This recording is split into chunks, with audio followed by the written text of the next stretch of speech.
My name is Dustin Peltier. We have two businesses. One of our businesses is making cheese. So we studied under the Trappist monks and we have a cheese business.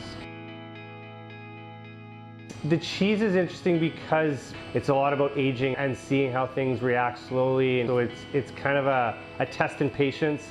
Like the milk is never always the same because it's an animal, it's a live kind of material. So it's trying to get the exact same kind of end result with varying beginnings. So it's a nice little dance.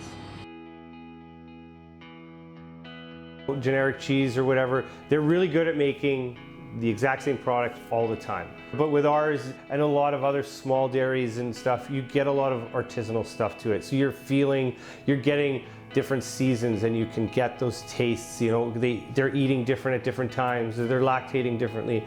And winter and fall and summer will give you different flavors in the cheeses. So that's what we try to do, is highlight the milk and not try to make a generic, you know, it's gonna taste exactly the same every time.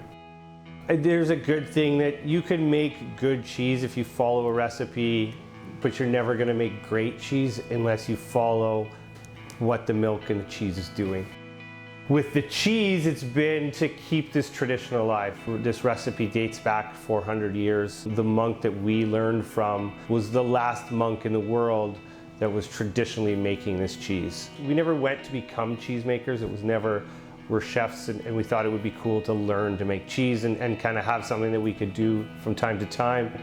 But hearing the story from him and his passion about it and the history, that's when we were like, okay, we have to do something more to keep this. Like, this is, to us and to some people, this is a part of Manitoba's history.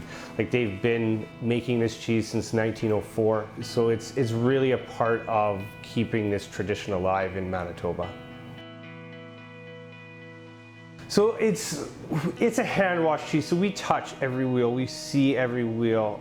So we wash each wheel every day with a sponge. It gets a little sponge bath. And then once it's matured and it's aged to the point that we feel it's ready to go, then there's packaging and labeling and stuff like that. And then we'll kind of get that ready to take it to market.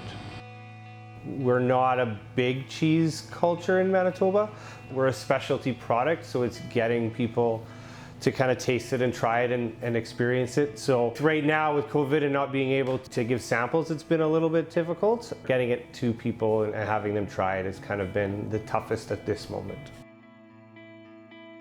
So Fireweed's been great. They've got their clients that they're dealing with, so they can direct to them, so I don't have to go to talk to everybody, or they've got people that are willing or open to. So what I'll do is I'll do the initial, you know, here, this is what we have, and then let Fireweed take care of all the logistics and everything else. A bigger part is my time is more valuable making cheese than it is doing deliveries. So it's saving me driving to 10 or 15 places. So that's helped kind of allow me to make cheeses, which is what I'm good at, and allow them to do the deliveries and everything else. So in 2016, Manitobans purchased 16 million kgs of cheese, but 90% of that money left the province, right? So we weren't creating jobs, we weren't keeping money in the province to help.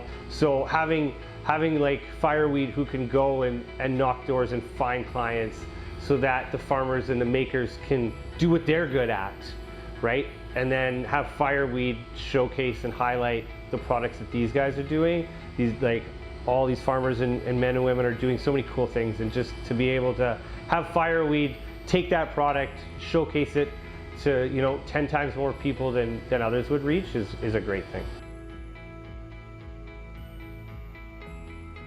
We could be doing a lot of smaller scale, small stuff, and being more true to what food is, and not like it just comes in like packaged things and you don't know what it is, and there's a list of ingredients that you can't pronounce, right? And like Manitoba has got great farmland and really kind of adventurous and hardworking farmers and small business people that could be doing so many cool things if we are just kind of given a little bit of a help. So I think if we really kind of work towards helping small businesses and helping things, that we can kind of create something cool.